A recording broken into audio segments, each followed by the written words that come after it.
ডিভোর্সের পরে আমার স্বামী আমার হাতে একটা চিঠি দিয়ে বলল, আজ থেকে 6 মাস পরে তুমি এই চিঠিটা পড়বে। তখন আমি তাকে বললাম, লাগবে না আপনার চিঠি, যেখানে আপনি নিজে আমাকে জোর করে ডিভোর্স দিলেন সেখানে চিঠি নিয়ে আমি কি করব। এই কথা বলার পরে তখন সে আমাকে বলল, তুমি প্লিজ এই চিঠিটা নাও, এটাই আমার শেষ অনুরোধ, এরপর আর কিছুই বলবো না তোমাকে। ইচ্ছা না থাকা সত্ত্বেও চিঠিটা নিয়ে আমি আমার ব্যাগে রাখলাম। সবাই বলতে পারেন আমার ডিভোর্স কেন হলো, আসলে এই প্রশ্নটা আমারও। কেন সে আমাকে ডিভোর্স দিল এই কারণটা আমি নিজেও জানি না। তো আমাদের ডিভোর্স হওয়ার পরে যখন আমি বাসায় আসতেছিলাম তখন আমি লক্ষ্য করলাম আমার স্বামী কান্না করতেছে। মনে মনে ভাবলাম, সে যা ইচ্ছা করুক, তো সে তো নিজে ইচ্ছায় আমাকে ডিভোর্স দিয়েছে, সে তো এখন আর আমার স্বামী না, সে তো নিজে আমাকে ঠকিয়েছে। আজ থেকে প্রায় 4 বছর আগে আমি তার সাথে সম্পর্ক করে বিয়ে করেছিলাম, সে যে আমার সাথে এরকম করবে আমি ভাবতেও পারিনি। বাসায় আসার পরেই তো আমার মা, বাবা, ভাইয়া, ভাবি সবাই মিলে আমাকে অনেক বকাঝকা করতে লাগলো। সবাই আমাকে ভালো চোখে দেখতো না তখন। প্রতি রাতে ভাবতাম কি এমন করেছি আমি যে তার জন্য সে আমাকে ডিভোর্স দিল। অনেক কান্না করতাম, কান্না করতে করতে বালিশ ভিজে যেত,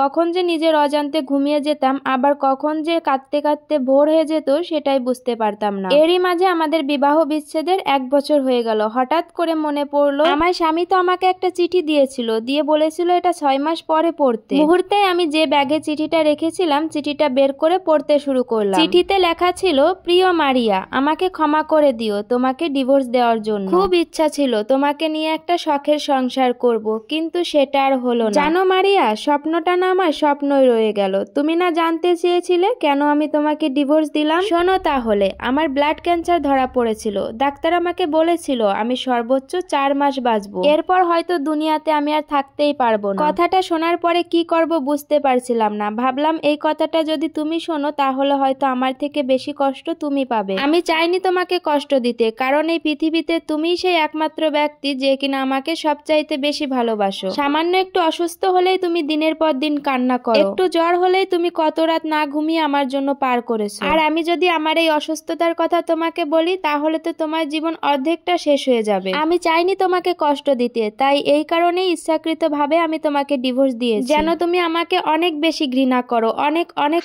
অনেক, যেন তুমি তোমার মন থেকে আমাকে চিরতরে মুছে ফেলতে পারো। আমার নামটাও যেন তোমার মুখে নিতে আর ভালো না লাগে। জানো মারিয়া, আমি তোমাকে অসম্ভব ভালোবাসি। তোমাকে ডিভোর্স দেওয়ার পরে আমি অঝরে কান্না করেছি, কোনো কিছুই আর আমার হাতে করার ছিল না। জানো মারিয়া, তুমি আমার কাছে সেই লাল টুকটুকে একটা বউ, প্রিয় স্ত্রী আমার চোখে দেখা শ্রেষ্ঠ নারী হচ্ছে তুমি। তোমার মতো আমি কাউকে পাইনি। যদি পূর্ণ জন্ম বলে কিছু থাকে তাহলে আমি তোমাকেই চাইবো, কিন্তু সেটা তো আর সম্ভব না। চিঠিটা পড়তে পড়তে আমি এমন এক জগতে হারিয়ে গেছিলাম যে সেখান থেকে আর বেরোতেই পারছিলাম না। আমার জীবনের সবচেয়ে বড় ভুল হয়তো এইটাই। আমি যদি বাসায় এসে একবার চিঠিটা খুলে দেখতাম তাহলে হয়তো মানুষটাকে শেষবারের মতো দেখতে পারতাম, হয়তো তার জীবনের শেষ কয়েকদিন তার সেবা যত্ন করতে পারতাম। কিন্তু আমার মনে তার জন্য এতটাই ঘৃণা ছিল যে তার দেওয়া চিঠিটা বাসায় এসে পড়লামই না। অথচ আমার স্বামী কিন্তু আমাকে অনেক বেশি ভালোবাসতো। আমি যদি কোনোদিন তার উপর রাগ করতাম, সে আমার রাগ ভাঙানো না পর্যন্ত মুখে একটা দানাও তুলতো না। সে যে আমাকে কতটা ভালোবেসেছে, সবসময় আমাকে সাপোর্ট দিয়ে এসেছে। যখন আমরা একসাথে ঘুরতে যেতাম তখন আমার পছন্দের জিনিস কিনে দিত,